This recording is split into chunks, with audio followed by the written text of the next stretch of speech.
Well, I'd like to welcome everybody to this forum, and this is, I think, all the forums have been tremendous, and I'd like to applaud Greg Hunt, the Minister for Health, and Minister Karen Andrews. Greg Hunt's been a tremendous driver in helping us get all this together, and also the Honourable Darwin Smith and Chad Evans and Roberto. All the hard work that everybody's done, and a number of other people on the team in putting this GFCC virtual summit together, which has been a technological challenge. But I'd like to congratulate the Australian Department of Health and the team for all their hard work and making it possible. This session's about getting money. Now, that's a crude comment, but if you have an invention and you want to commercialize it and create a business out of it, create wealth, satisfy investors, get support of shareholders to finance growth, you need funding.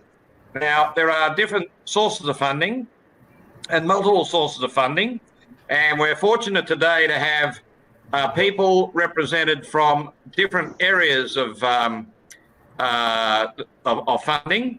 We have some people who look after unlisted assets and others listed assets and others leaders in different fields. And what I'm going to do, and I'm not going to talk for too long, but I'm just going to introduce each of the speakers so you know roughly their backgrounds and where they're coming from. Firstly, the first speaker will be Sam Cecilia, who is the Chief Investment Officer of Hostplus.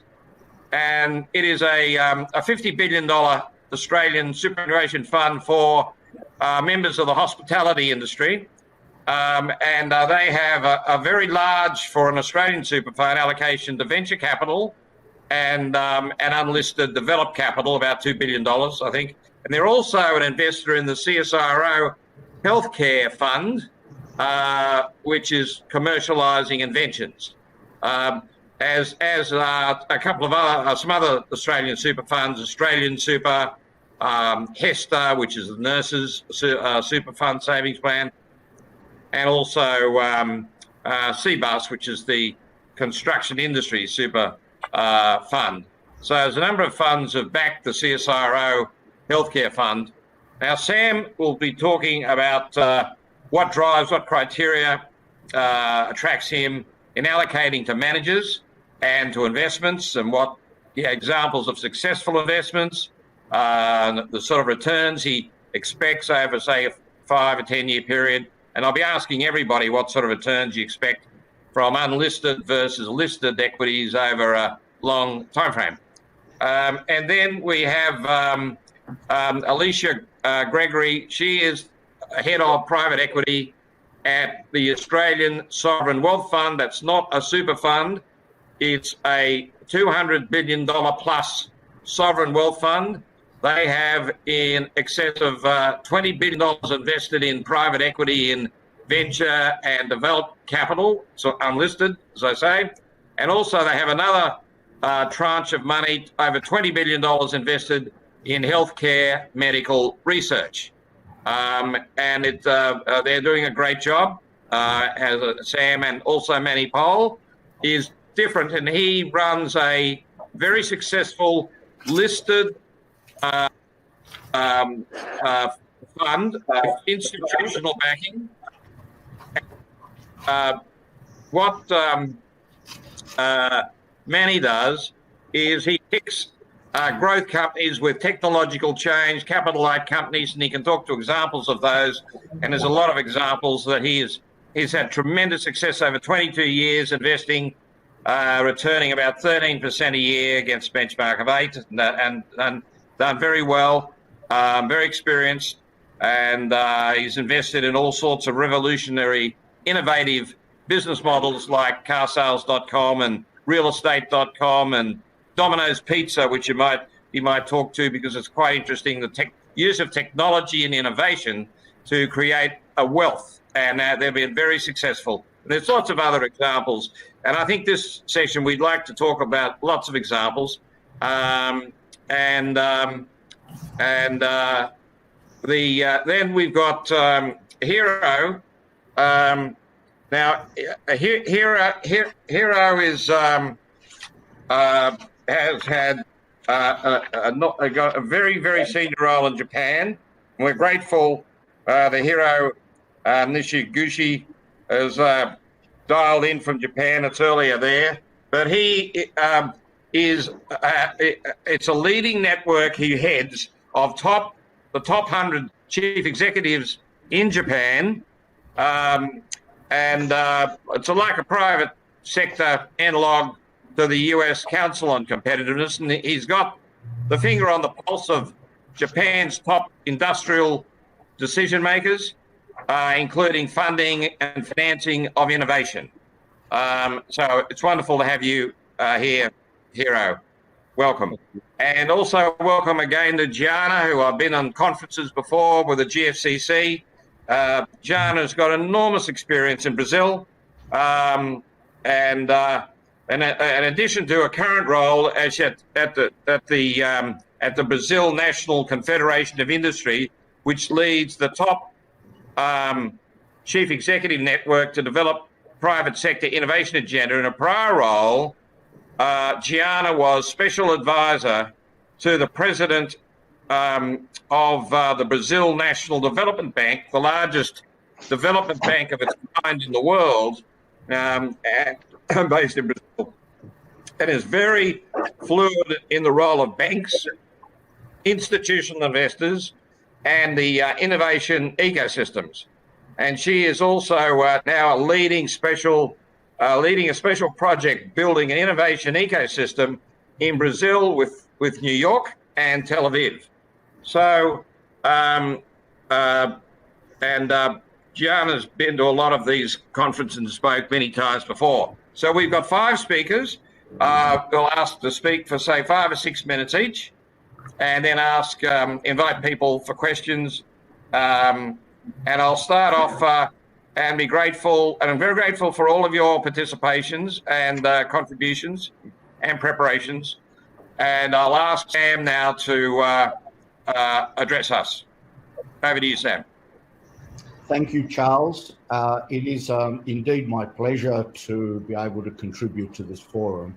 I'd like to share some thoughts on the importance of directing capital towards companies that engage in innovative activities, and in particular, innovative startup companies with disruptive technologies that ultimately will benefit our economy and our society. Now, as Charles mentioned earlier, today, Host Plus is proudly the largest superannuation investor in venture capital in Australia. We've already committed over $2 billion to funding startup companies, and we plan to do more, much more over time. This year marks the 5th anniversary from investing in our first venture capital funds. Through investments in venture capital funds, such as Blackbird Ventures, for example, we've directed capital towards Australian success stories such as Canva. We've also supported scientific advances through CSIRO's venture capital arm, Main Sequence Ventures. And given that 2020 has been dominated by COVID-19 and the hope for a vaccine, it's highlighted the importance of supporting the commercialisation of medical advances through our investments alongside Brandon Capital in specialist biomedical investment vehicles. When we reflect on effective models for directing capital to foster innovation in targeted areas of our economy, I'd like to commend the federal government and the Minister Greg Hunt in particular, for driving the Medical Research Commercialisation Fund initiative. This resulted in 4 Australian industry superannuation funds, including Host Plus, partnering with the federal government and global biotechnology company CSL alongside Brandon Capital. It's a risk-sharing model that is fit for purpose. Now, we all know that problems are often solved faster and in innovative ways when a multidisciplinary approach is available. And since funding innovative companies is a problem in itself that needs to be solved, our government's medical research commercialisation fund model provides evidence of such a multidisciplinary approach and its effectiveness in directing capital towards targeted areas of the economy. Now, as a nation with clear roots in mining and resources, Australia's top two exports are currently iron ore and coal.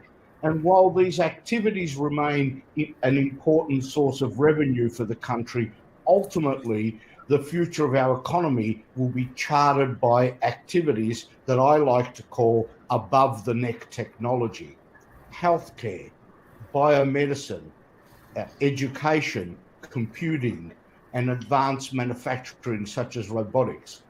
These areas are all destined to be part of our economic future. So, as a nation, the question is, how can we best ensure that capital is directed towards these areas of the economy that have been identified as such? Now, superannuation funds like Host Plus are well placed to invest in these key sectors, given our long time horizon and our strong appetite for long-term risk-return trade-offs.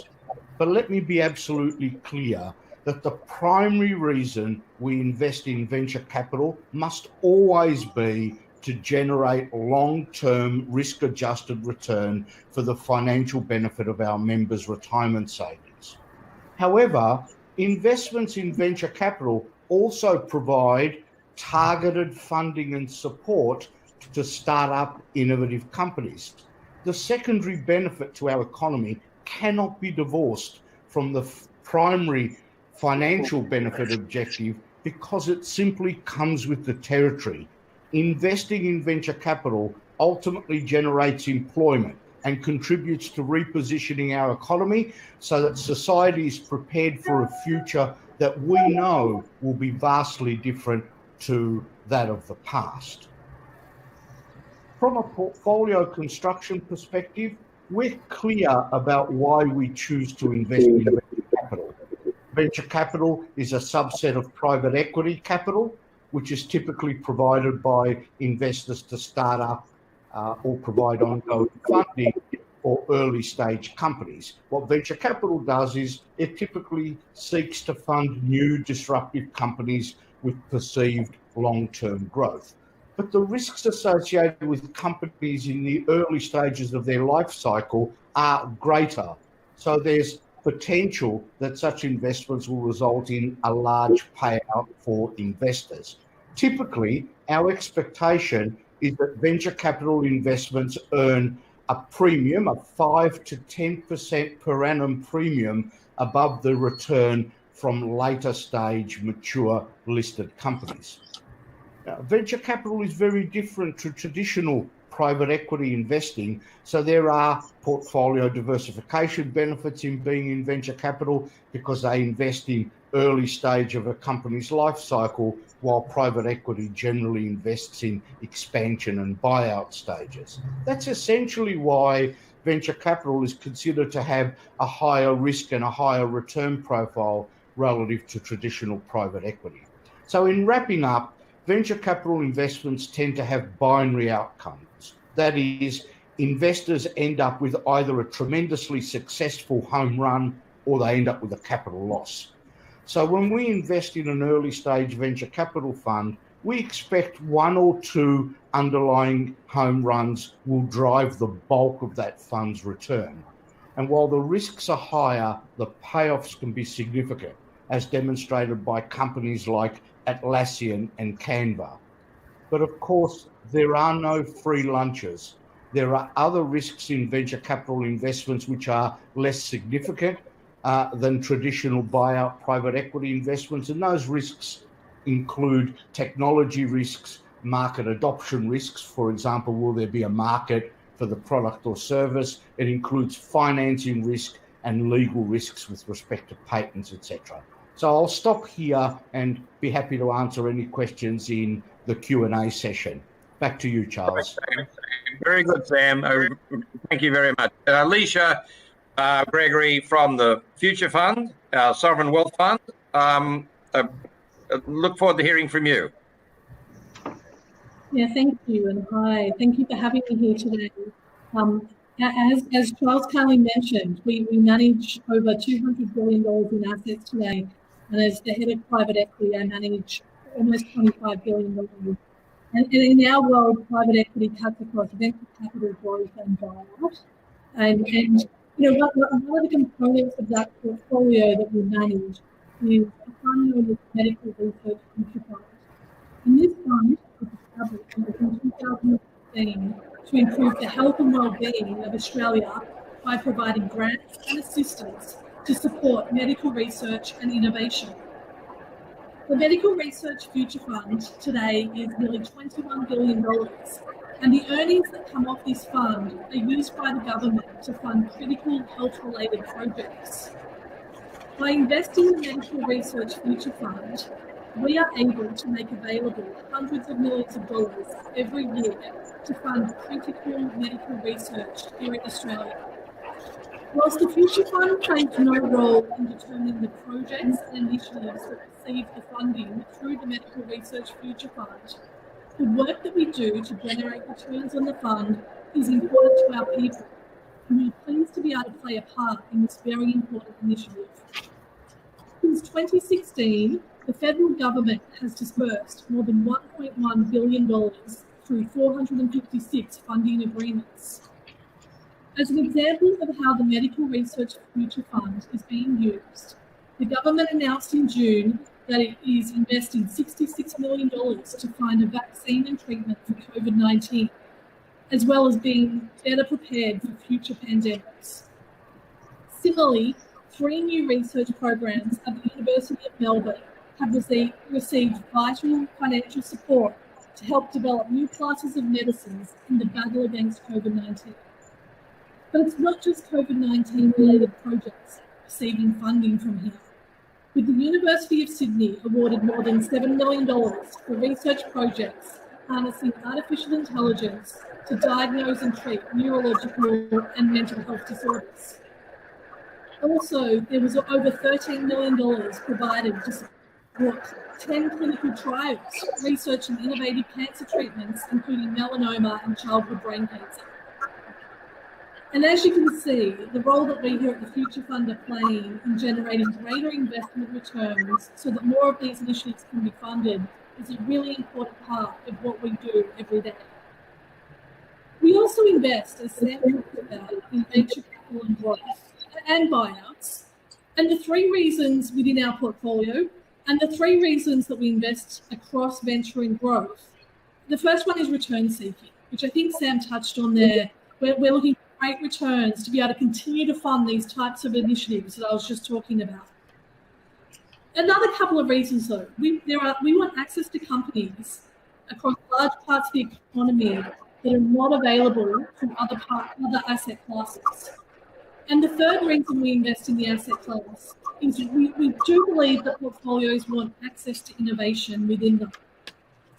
One of the key trends in innovation that I've observed over my last 20 years investing in the asset class, especially in technology and healthcare, is that companies are staying private for much longer. As someone who was able to invest in businesses like Google and Amazon before they became public, the reality is both Google and Amazon went public quite early in their life. And so all investors have been able to enjoy the great successes of these type of innovative companies. If I look at these types of businesses that are getting developed today, these businesses are staying private for much longer. And so if you want access to these innovative trends and these types of businesses that perhaps 15 years ago you would have got through the public market, you need to be investing in the private markets today. Another key element of this is that innovation is happening much quicker than we've ever seen it before. And so it's very hard not to be seeing that.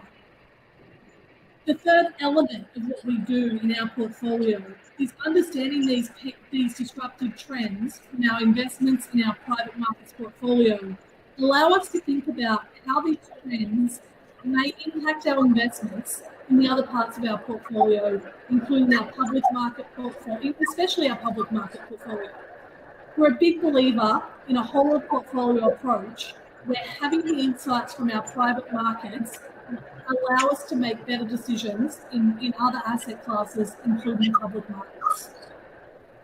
To give you an example of an investment that a direct investment we've made in the healthcare innovation space, there's a business called Bright Health, which is a co-investment we have made. Bright Health is a business in the US, which is a health insurance service platform that partners with health systems and care partners to enable affordable care in the US. We initially invested in this business in the Series C at a $700 million pre-money valuation. Earlier this year, new money has been raised for this business, and we welcomed new investors to the business, including Blackstone and Tiger Global, at a $3.5 billion pre-money valuation. This type of business would have been in the public markets much earlier, 10 years ago, and also has allowed us to get access to some great ideas and generate really good returns for the fund. So what is it we liked about Bright Health, and what do we look for in these innovative companies? We saw a total addressable market that was very large and significant white space to go after. We also saw in Bright Health, we saw a business with a large competitive advantage and the right management team to take the opportunity out to the market. We love accessing these ideas and generating great returns for our fund so that we can go on and do great things for the benefit of our country. That's really how we think about accessing and accelerating innovation across our portfolio.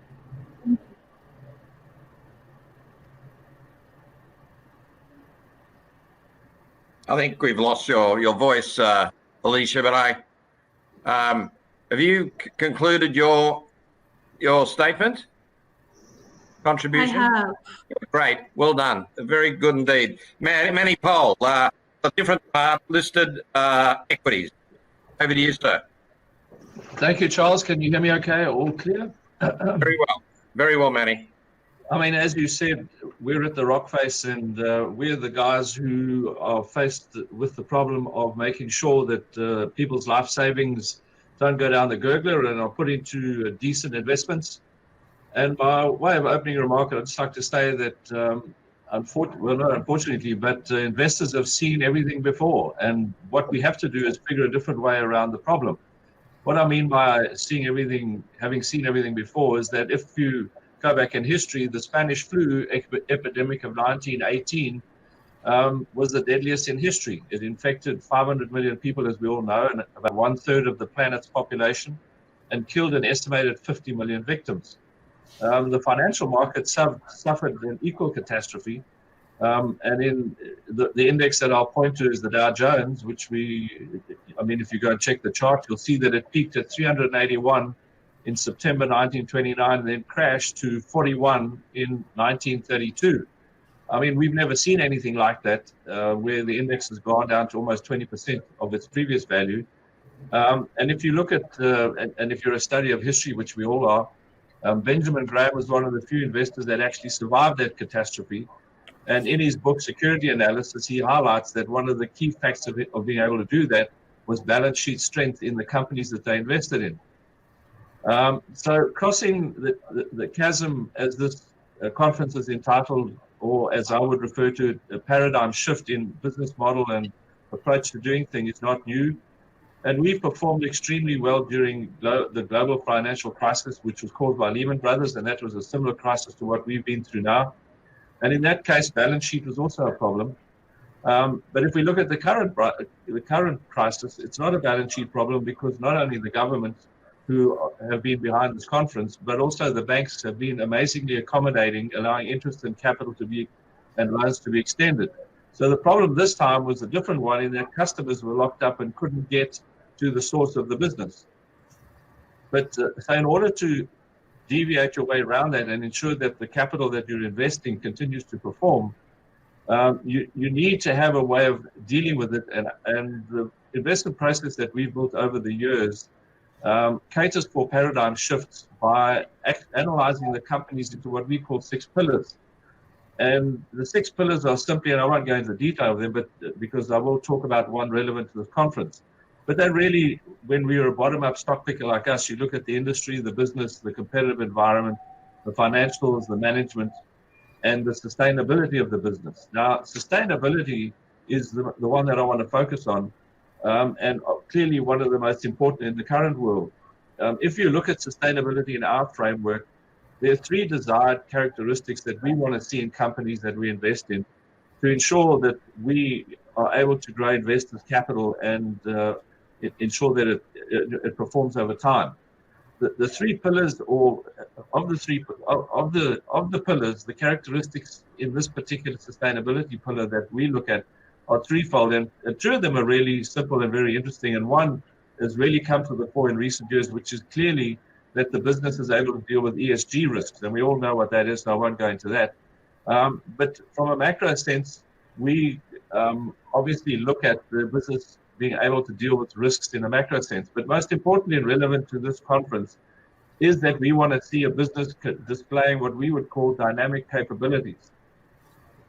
Now, dynamic capabilities is not new, and it's an academic framework with many people coming up with definitions. The one that I actually think is relevant and we use is one by Teese from 2007, where he says that a dynamic capability of a business or a company, and we invest in money in companies, so you have to be able to analyze them, is the ability to generate, integrate, build, and reconfigure internal and external competencies to address a rapidly changing environment. And that's what we're seeing here, particularly through this whole COVID experience, and is the environment is rapidly changing and technology is accelerating all of that.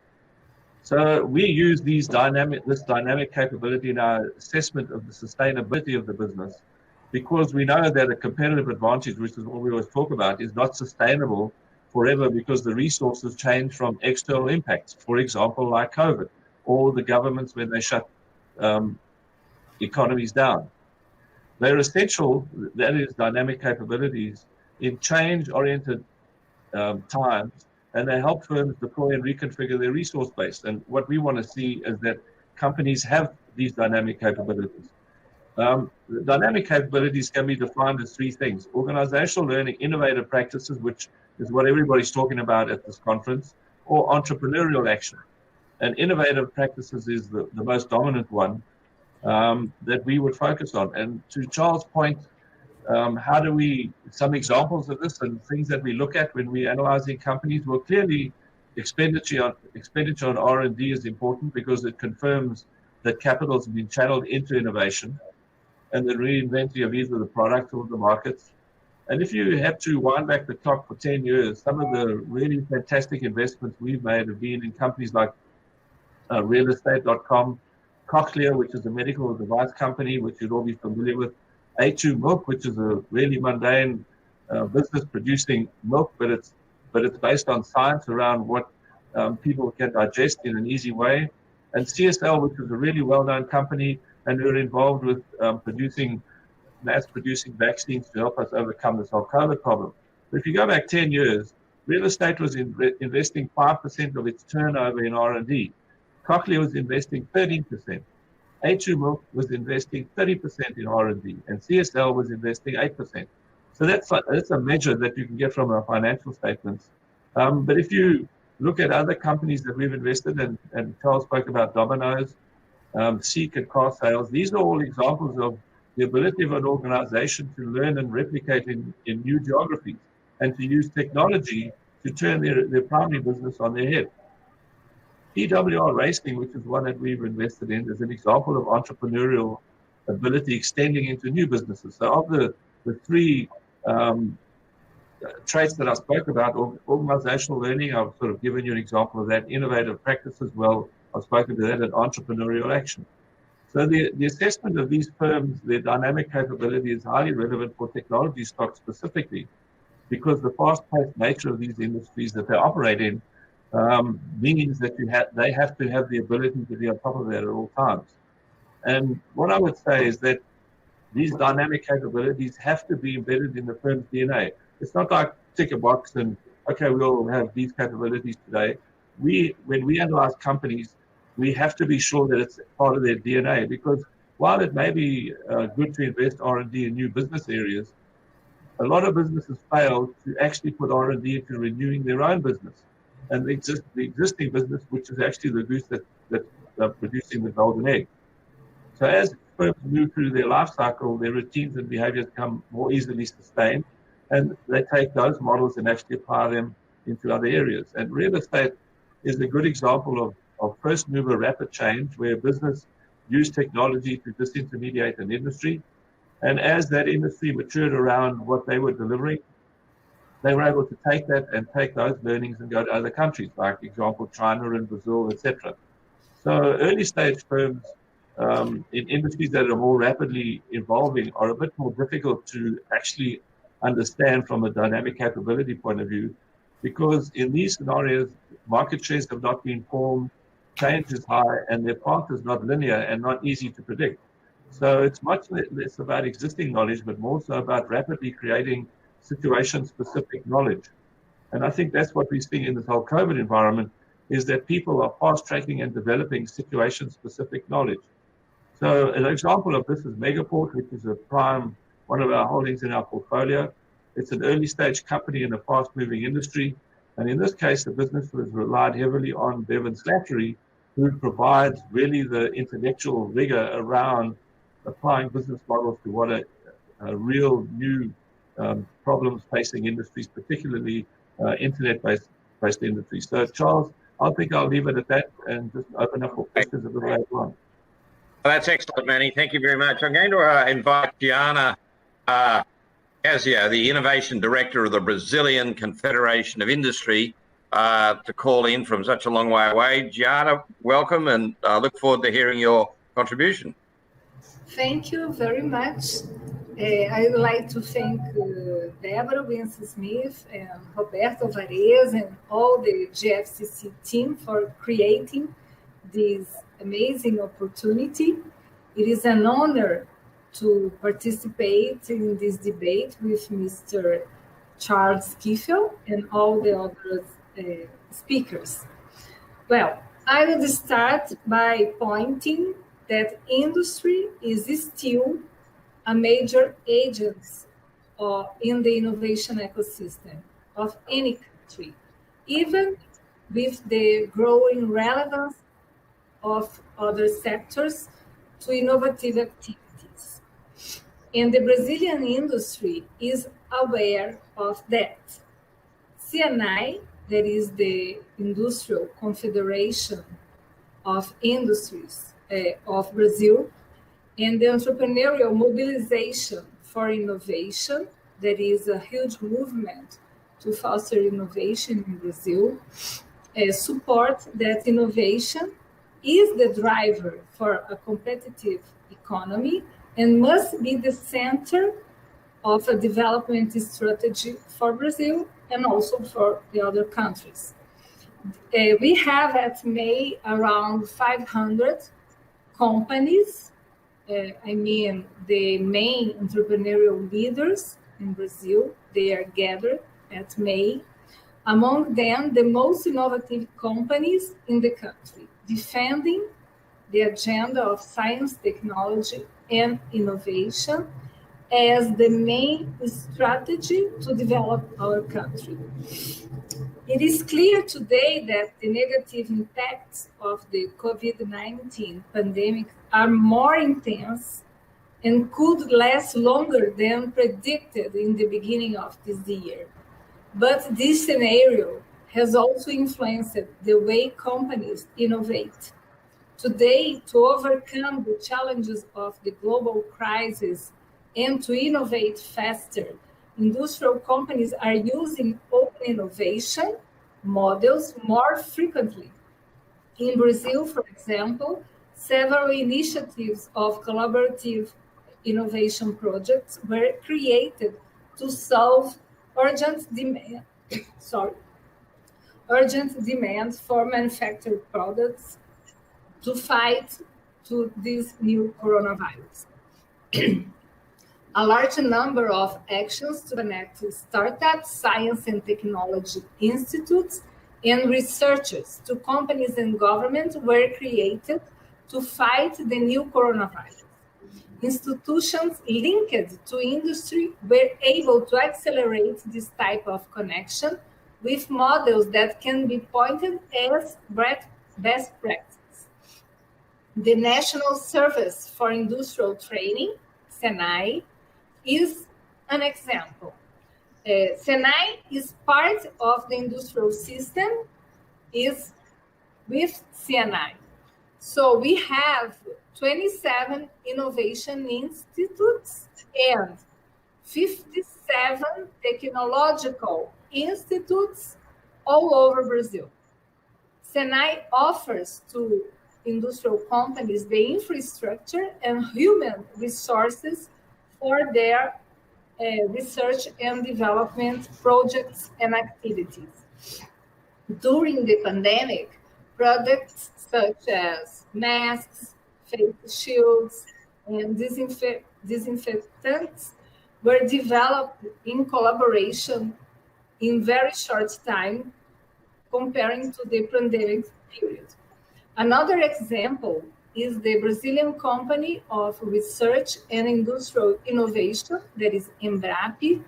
Embrapa was created by CNI MEI to be disruptive innovation in the financial system to support innovation in Brazil.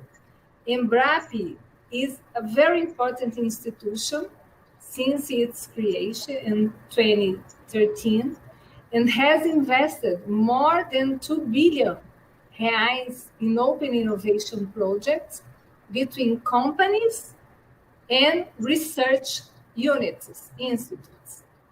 Institutions like these are essentials for a strong and productive innovation ecosystem. And without a combined effort from the productive sector, government, and society, these initiatives would not be created. In the first semester of this year, CNI launched a partnership with the Israeli company SOSA. The result of this partnership is the CNI SOSA Open Innovation Platform for international research and development initiatives. The objective of the platform is to connect Brazilian companies with an international network of startups with the latest technological solutions to boost innovation in our country. SOSA has a base of more than 50,000 startups, a network of more than 250 multinationals and international investors, as well as operations in strategic innovation hubs like in Tel Aviv, in New York, and others. The companies can interact with these assets through tools like corporate challenges, innovation ecosystems immersions, and private demo days. We believe that connection, the Brazilian industry, our companies to cutting-edge tech developers is an effective way to unleash innovation because new ideas are in the core of the innovation process. Considering that the world is more connected each day, companies must also be more connected with what is new in their business to keep competitive. Since there were no initiatives that attended the specific challenges for industrial companies, SENAI and MEI worked together to put the open innovation platform together and enhance the innovation ecosystem in Brazil. This was an effort to reduce the difficulties of entrepreneurial companies to access international markets and new ideas and to be more innovative and more competitive. Thank you. Thank you very much, Jana. Very excellent. Hiro, over to you, sir. All the way from Japan. Okay, Charles and everybody, thank you very much for your invitation to this very interesting panel. I'd like to make three comments about Japan's activities for the past 10 years. And actually, I was in 2009. I was one of the co-founders of quasi-government investment fund, which has a very strong focus on innovation activities. The the, the name of the actual organization was called INCJ Innovation Network Corporation of Japan, which had 2 trillion investment funding with a 15 years tenure and about 50 to 60 professional staff recruited all from private sector. And that was, as you can see, gigantic size of the funding. And so but with that funding, with $2 trillion, we received many investment proposals from all sectors, basically. And but I have learned one very important lesson from my experiences. Actually, having the funding is great, but in fact, there's one more very important thing to actually have a successful investment, which is a business model. Unless you have a sustainable and a validated business model, it is very difficult to make a sound investment. And so with that, actually, we received many investment activities, but actually many projects were frankly lacking a sustainable business model. They had wonderful technology, great ideas, but not so sustainable business model. So we actually started research on how we can improve the situation, and we came to one conclusion. Basically, we have to really improve the management system of a large organization to generate more innovative projects. And my focus is actually the innovation activities within a large organization such as Panasonic, Sony, and NEC, these big guys. And so with that, we started actually recommending a new management theory, which is called double-decker management. The first floor is more for operation activities. The second floor is more for experiment and exploration. So you can just imagine the double-decker bus. And actually, as you can see, any bus has one driver, which is an executive management team. So basically, executive management team has to drive both first decker and second decker, both of them. And we've been doing that, and several big corporations decided to accept this idea, and so we've been working with them.